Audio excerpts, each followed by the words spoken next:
مثلي عين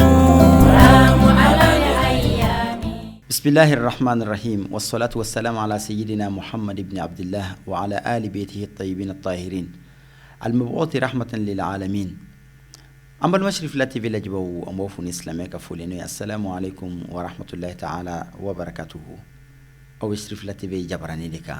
جموكامي ي أو يرك جموكا من تو دينه باروي baro kadi baro te dine baro dine baro ye jemu kan min be wuli ka se karamo ma ani ka karamo bismillah wala saka baro ke ni uye dine kunafuni dowla bi an kelme ka an karamo do bismillah kenen kono minti dunayi an ani jabarani ka halni ni an shiya folay ka nyonso dine baro keneka no an karamo el hajj Mohamed Gakou ni ko Mohamed Gakou jamana en kono ani jamana en kokan ma donino karamoya ani dine bara hukumu konnala anna bina je ka baro ke dine kuna fundola ngayana nga do nga baro kono ame an karamo bismillah ka fay ko assalamu alaikum wa rahmatullahi ta'ala wa barakatuhu. Wa alaikum salam wa rahmatullahi ta'ala wa barakatuhu. An karamo anga dogokun temenew baro kera fendo kan kumana bana do kan bana min kelme ka dusukun segen kosobe o hasidiye hasidiya mana sabati yororo o koro ko nyogon kanu liti abi ambe jiɲɛ tile min fana na ɲɔgɔn kanu dɔgɔyalen don ani ɲɔgɔn cɛ o kɛlen kana ni gɛlɛya caman ye ani ɲɔgɔn cɛ ala kira dun b'a fɔ an ye ka hadisa la sallallahu alaihi wasallam ko lahara do ko jamakulu 7 bɛ yen nɔ jamakulu 7 minnu bɛ don larisi suma kɔrɔ don min ni suma tɛ funa kɛra o suma kelen o don in o jamakulu 7 in dɔ ye minnu kɛra ɲɔgɔn fɛ Allahu taala jati kama an karamɔgɔ bi an bɛ fɛ ka kuma min kan o ye ka kɛ ɲɔgɔn fɛ ala kama ani ka ba ɲɔgɔn na n'i ma ɲɛ i bɛ ban mɔgɔ la i ka ba la ala kama a kana kɛ diɲɛ ko ye a kana kɛ yɛrɛ ka interpersonnel ye ka sɔn ɲɔgɔn ye ala ka kɛ ɲɔgɔn fɛ ala kama ani ka ban maa la ala kosɔn fusamantiya min b'a la ani nafa min b'a la i b'o ɲɛfɔ an ye. Alhamdulillahi rabbil alamin wassalatu wassalamu ala mab'uth rahmatan lil alamin. Alhamdulillah wa ba'du usalli wa usallim ala khiyaril khiyar Muhammad ibn Abdullah wa alihi wa sahbihi wa sallim tasliman kaseera ila yawmiddin. Alhamdulillah Sheikh Kan an bi fo ki wole nyimando di kelen ka kan wole alhamdulillah bi an kana sigi kana jemu kanke dina barokan an bi fo ki wole nyimando kan lajeli kala ni lameli kala be lajelen fo yoro jammo an yoro surmo ka television so yere barakelaw ka be lajelen fo ka be lajelen wole nyimando ka do ka wi ka do nyinaw fe kan ka foli keren ka sankrota ka tanka Seydou Mano de Seydi Sherif Ousmane Madane Haidara ana ka dembaya ku fo ku wala ni mando ka do ku ye ka do nyine fe ka nyina Allahu ta'ala fe ya rabbi dina baro ala ka tanye ala ka korota ya rabbi ala ka fangase ya rabbi ala ka ke sin nyesige ala ka kambela jele ma sin nyesige an karamo yere ka do ka ala ka sija ani kenadi annama alhamdulillah temenen ko fe bi ayan wele yan kana sigi ka kuma e wa dina baro la babu kan babu min nanya laben kana o de mahabbatu fillah wal bughdu fillah ka mogo kanu ala kama ka ba mogo fana la ala kama ka mogo kanu ala kama ni ka ba mogo la ala kama nya soro jona o de kira Muhammad sallallahu alaihi wasallam Allah ta'ala min ko kira Muhammad sallallahu alaihi wasallam ba'da a'udhu billahi minash shaitanir rajim wa laqad kanat lahum fi rasulillahi iswatun hasana ko kira amma la degeli fenyu manye yorodo la ko laqad kanat lakum fihim iswatun hasana ko kirana ka sahabau ube tabi'una ube khulafa'u olu kera amma la degeli fen nyumanye wala nan ko ambo olu ladigi olu ka ladigi jumanye hubbu fillah wal bughdu fillah kirana ka sahabau ana bato bagaw bela jelo olu tumbe mo kanu de alakama nu be bayla fano be bayla alakama u yere ka interpersonnalité ima ki Allah ta'ala kira Muhammad sallallahu alaihi wasallam ya tanu Qur'ana kono ako Muhammadu Rasulullah walladhina ma'ahu ashidda'un 'alal kufar rahma'un bainahum tarahum ruk'an sujada yabtaghuna fadlan min Allah wa ridwana ko Allah kira Muhammad sallallahu alaihi wasallam ko ani mo minum ba no fi ashidda'un 'alal kufar ko olutunye mo gelewnde kafiruka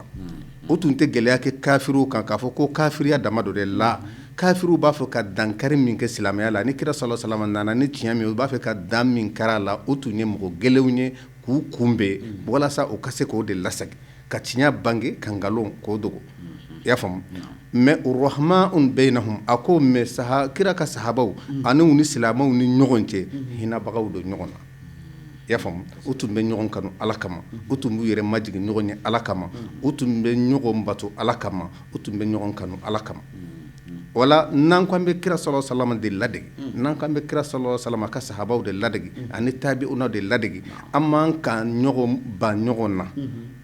an ka interpersonnaliw fɛ an k'an ka ɲɔgɔn kanu ala de kama hali i kanubaga ni a ye fɛn kɛ fɛn min ni ala ta ta bɛn tiɲɛ fɔ a ɲɛna i y'a faamu i jugu n'a i jugu ni ko i jugu n bɛ ni silamɛya jugu n'a ye fɛn dɔ kɛ fɛn min bɛ bɛn c'est-à-dire fɛn min ka ɲi ɲuman don a hɛrɛ sira don parce que kafiriw bɛ se ka ɲumanya dɔw kɛ o i y'a faamu wa fɛn min mais n'a y'o kɛ ni ɲuman don i k'a kanu o kama i k'a ka ɲumanya fana i k'a kɔsegin ka taga ma i y'a faamu o de bɛ fɔ k'a fɔ k'i y'a kanu ala kama ou bien i banna la ala kama mais ni e sina ka ban mɔgɔ la tento k'a sɔrɔ a tigilamɔgɔ a bɛ ka min kɛ a bɛ ka ala kama baara de kɛ k'a sɔrɔ a tigilamɔgɔ fana souvent a bɛ ka min kɛ fana min man di ala ye e bɛ k'a kanu o de kama e ka intérêt dɔrɔn kama wala i m'a kɛ ala kama de baraji t'o la ala mako t'o la o la i y'a k'i yɛrɛ de kama o tɛ ala ko ye ala k'an bɛ sababa ma o de banaba ban an fɛ dugukolo sanfɛ bi surtout an fɛ Afrique yan surtout Mali i b'a ye mɔgɔ caman bɛ yen o bɛ tugu mɔgɔw kɔ k'a kanu o ka intérêt de kama ala kama ten mɔgɔ caman fana u bɛ ban mɔgɔ dɔw la u tɛ ban a la foyi la c'est-à-dire n t'a fɛ dɔrɔn ala k'an bɛ sahaba ma o de la hadamaden mɔgɔnifin Alahu Taala ye kira ka sahaba a y'u tanu a ko mɔgɔ gɛlɛnw don kafiriw kan mais u yɛrɛ dama ni ɲɔgɔn cɛ hinɛbagaw don ko rukaan sujada maana o bɛ ruku kɛ ɲɔgɔn fɛ u bɛ sujudu kɛ ɲɔgɔn fɛ yabtaguna fadlan min Allah o bɛ Alahu Taala ka jɛn de ɲini wari do ani Alahu Taala ka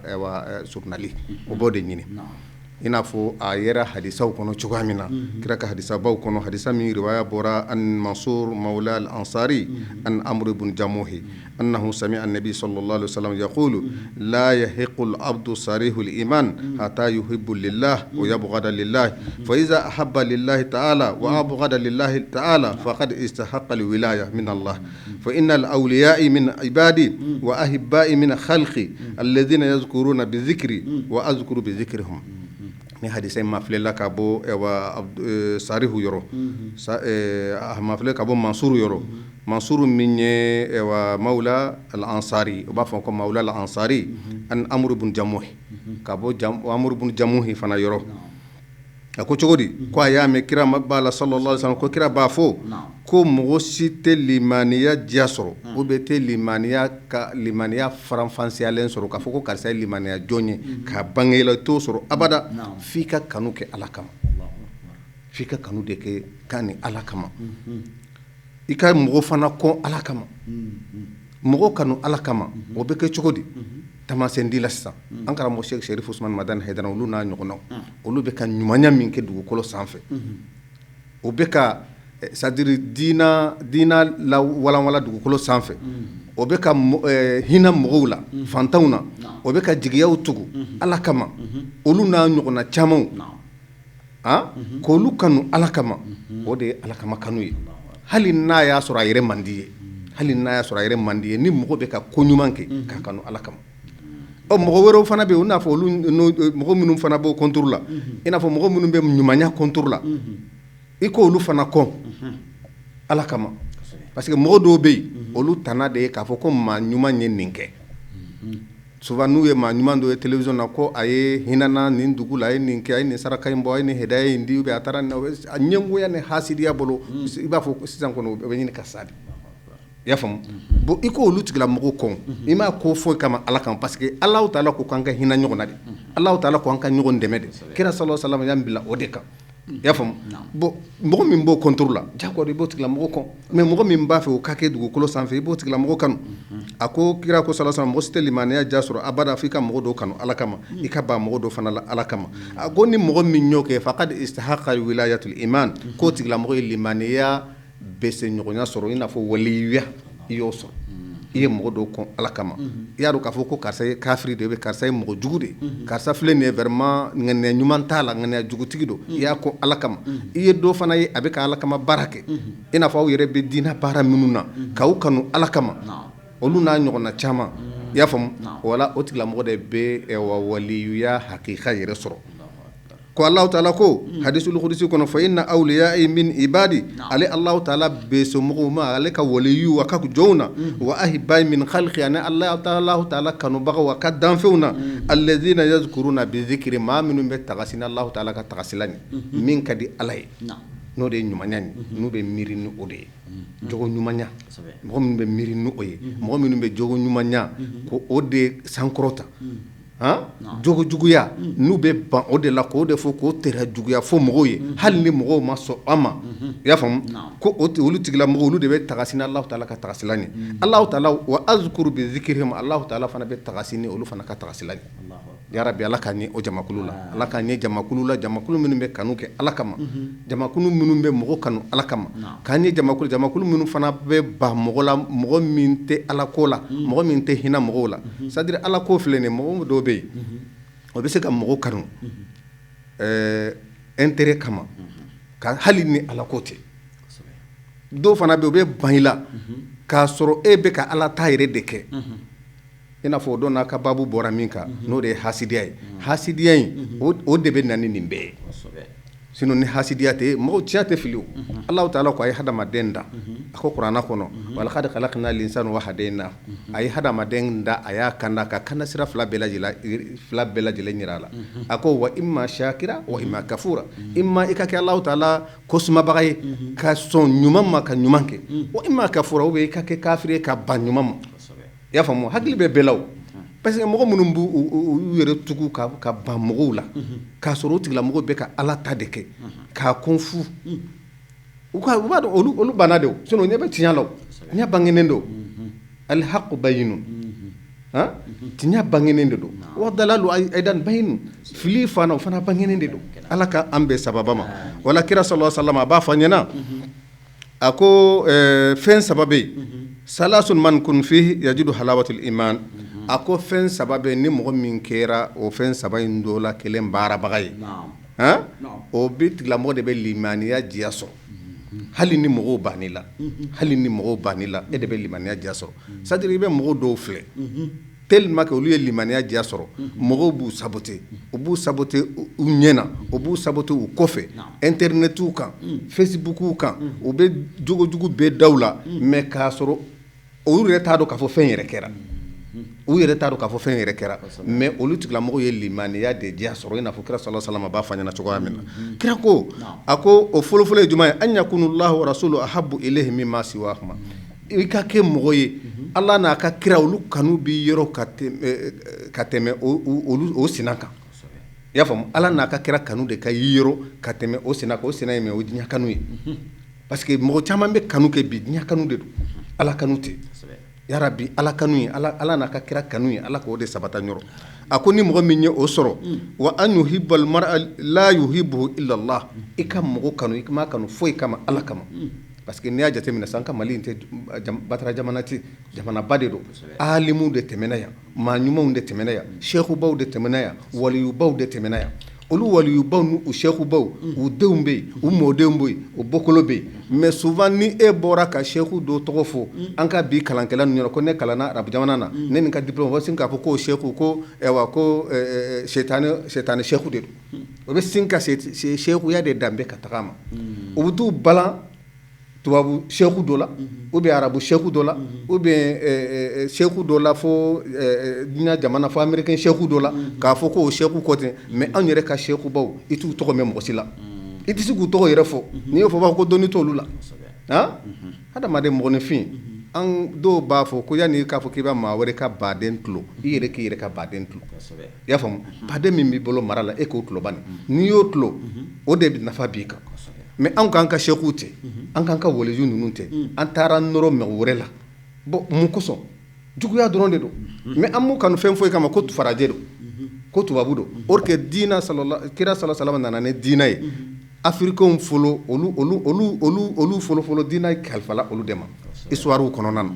bon an k'an k'olu de kanu an m'an ka ban olu la mais an bɛ ninnu kanu mun kama an b'u kanu an t'u kanu fɛn foyi kama fo c'est à dire farajɛ don ou bien ni i y'u kanu ka olu ka sira latagama nafolo b'u bolo diɲɛ kanu de don o bɛ se k'i dɛmɛ n'i ka nafolo ye o tɛ Ala k'an bɛ sababa ma wala kira ko sallallahu alaihi wasallam ako asabana wa an yakraha an yauda fil kufri kama yakrahu an yulqa fin nar ako ika kontuguni i kafriya ika kon mana fitri waleya mogo ka ɲuman dogoli i ko kon i n'a fɔ i b'a kon cogoya min na i kana don tasuma la ya rabbi ala k'an bɛ sababa ma wala rawahu bukhari ko hadisa in mafilela ka bɔ bukhari kɔnɔ i n'a fɔ allahu taala yɛrɛ b'a fɔ ɲɛna cogoya min na yɔrɔ wɛrɛ la allahu taala ko kuranna kɔnɔ c'est-à-dire kanu mɔgɔ bɛ kanu kɛ ala de kama n'i y'a kɛ ala kama ala bɛ sɔrɔ k'i kanu الله تعالى كرام محمد صلى الله عليه وسلم قرآن كونه بعد أعوذ بالله من الشيطان الرجيم قل إن كنتم تحبون الله فاتبعوني يحببكم الله أكو محمد أفو مكان كونينا أفو مغونينا أفو الإسلامونينا أفو كافرونينا أفو مغو بينيا مغو بينينا ني وبيني على في نايا سو وبيني على دفي ها قل إن كنتم تحبون الله فاتبعوني أي محمد ده لبط كلبط من كانوا ni be ala fe fi ka mahamadu de kanu ima ye allah taala yere ye kanu bla ni branche do de i ka tagaw de fe ya fam i ka mo kanu i ka ima kanu fo fo ala kama parce que ni mahamadu min ye mahamadu kanu i ala de kanu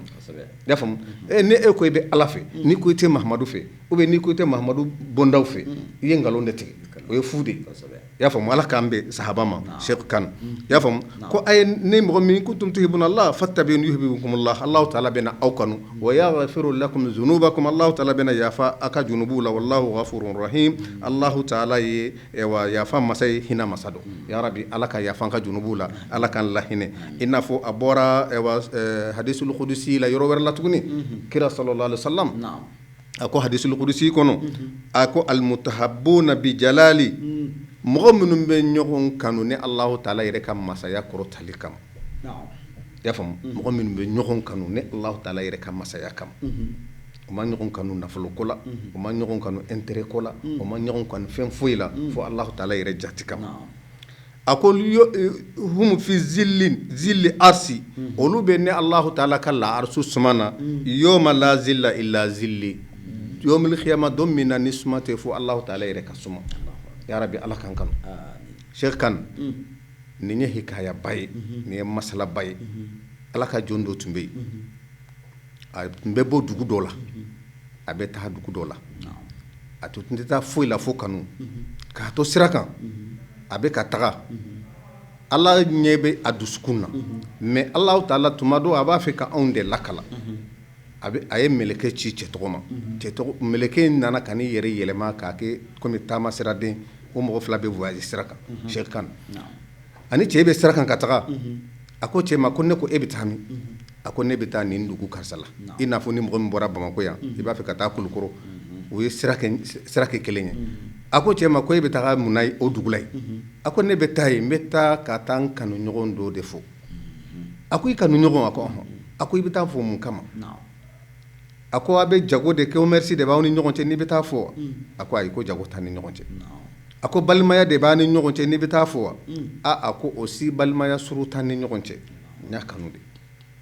ako buranya de bani ɲɔgɔn cɛ i bɛ ko b'a denmuso de la ou bien a fana b'a fɛ ka ni den de ɲini buranya de bani ɲɔgɔn cɛ wa ako ayi ko fosi t'an ɲɔgɔn cɛ ako i bɛ taa fɔ mun na e bɛ i yɛrɛ sɛgɛn ka bɔ yan k'a fɔ i bɛ taa nin duguja in na i bɛ taa ka taa karisa fɔ i bɛ i yɛrɛ sɛgɛn mun na ako n bɛ taa fɔ ala kama ala n'a kira kama n bɛ taa fɔ o de kama meleke ko ko ye kabako mo i beta kata mo fo ala kama nin dugu jayna i bi yere senge nin tamasiran jayna ako ko beta fo ala kama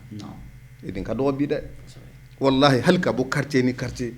ka bo duni du kono ka fo ta mo do fo fen flado i ma tigla mo ba nyaaye o be e ba nyaaye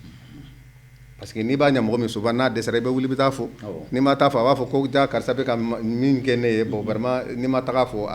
c'est-à-dire avec ko ma be ka yere irana de ne fana ma ta fo na sura le de ba nya yobe ni ka intérêt de tabolo aba ka intérêt tigela an ka nya kanu kero de yo an ka fo li chaman kero de mais ka fo mbita mo de fo ala kama o ka dogobi meleke ko chema ako nete hadama de ne meleke yade ibe buli wakati mina allah taala nyebi nganyala mais ala ko ne kana kani ɲininka min bi ŋaniya n'a sɔrɔ de b'i da kɔnɔ y'a faamu a ko min bɛ ne ŋaniya o de bɛ n da kɔnɔ a ko ala ko n k'a f'i ye i bɛ t'i kanu ɲɔgɔn min kanu i bɛ t'i kanu ɲɔgɔn min fɔ ala kama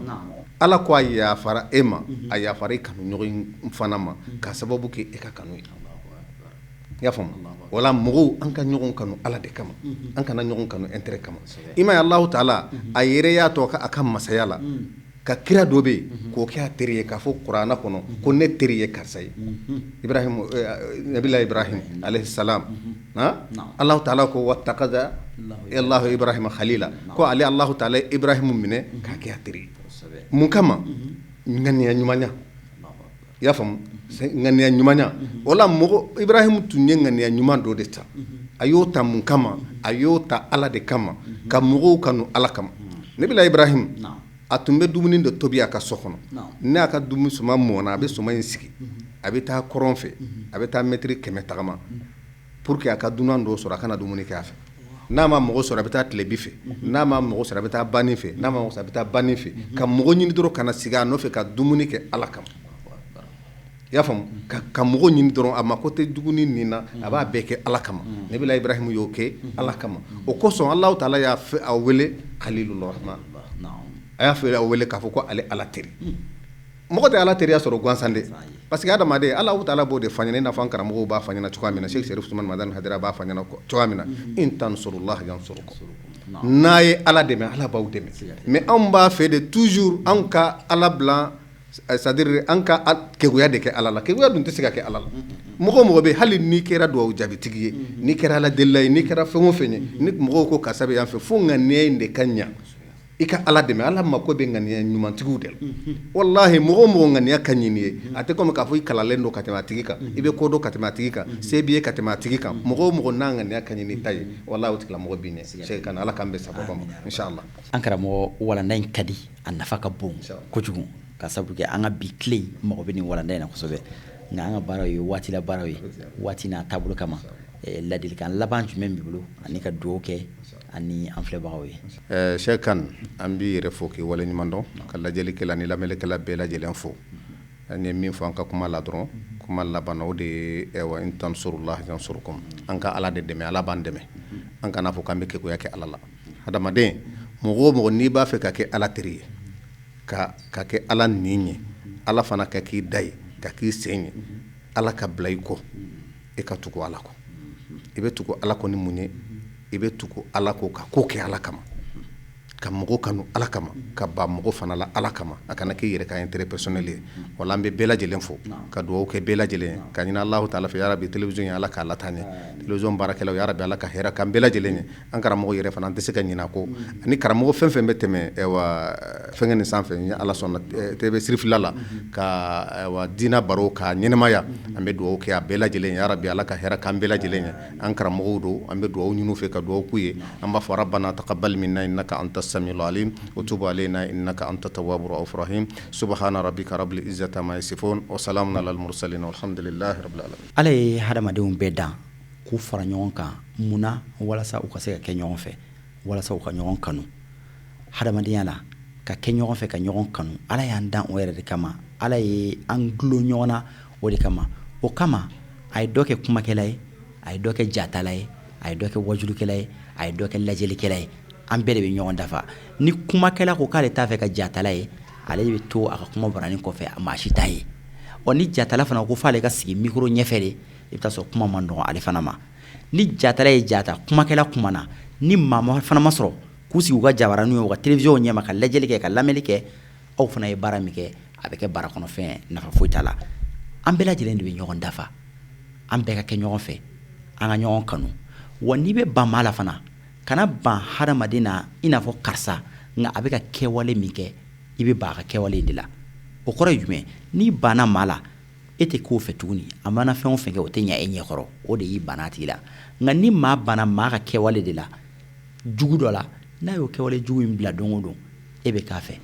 i n'a fɔ tubabu kumadɔnnaw bɛ o de fɔ an ye ko je ne suis pas contre toi mais contre ton système ne ma ban e la ne t'e juguya la nka i ka kɛwale ne b'o kɛwale in de juguya la an ka kɛ ɲɔgɔn fɛ Alahu taala jati kama n'an bɛ ban ɲɔgɔn na fana an kana ban ɲɔgɔn na nka an ka ban ɲɔgɔn ka kɛwalew de la kɛwale jugu min bɛ an na an ka ban ɲɔgɔn kɛwale jugu in de la an kana ban ɲɔgɔn na n'an kɛra ɲɔgɔn fɛ siga t'a la Alahu taala bɛ kɛ an bɛɛ lajɛlen fɛ an bɛ Alahu taala deli a kɛcogo ɲuman n'a faamucogo ɲuman Ala k'o nɔgɔya an ye walanda nafama min bɔra ka di an ma sa a mɛkilo ɲuman ala k'o di an ma k'a minɛ ka baara kɛ ni a ye an bɛ Alahu taala deli ala ka o nɔgɔya ye an bɛ segin ka an karamɔgɔ fo Mahamɛ Gaku ka wale ɲuman a ka cɛsiri la ani a ka wulikajɔ la nin diinɛ in baara ye ani a ka shirifu kanu bɛɛ lajɛlen b'a dɔn ni shirifu kanu ye an bɛ Alahu taala deli ala ka sijan ni kɛnɛ ni labanko ɲuman nɔgɔya an ni a ye a bɛ baara min na ala k'a yiriwa a bolo ala ka labanko ɲuman di an n'a ma ka segin k'aw yɛrɛ fana fo ka wale ɲuman dɔn n'i y'a mɛn diinɛ baro kan tɛ tuma dɔ la kan ka karamɔgɔ welelenw tɛ nka aw minnu b'aw ka baaraw bila k'aw sigi aw ka jabaraninw ɲɛma ka diinɛ baro la ni diinɛ baro tɛ tɛmɛ aw kan waati si la jamana in kɔnɔ ani jamana in kɔ kan aw de don aw ni filɛliko ɲuman an bɛ Alahu taala deli ala ka sigida nataw yira ani aw bɛɛ lajɛlen na wa akhiru da'wana anil hamdulillahi rabbil alamin wassalamu alaikum wa rahmatullahi ta'ala wa barakatuhu.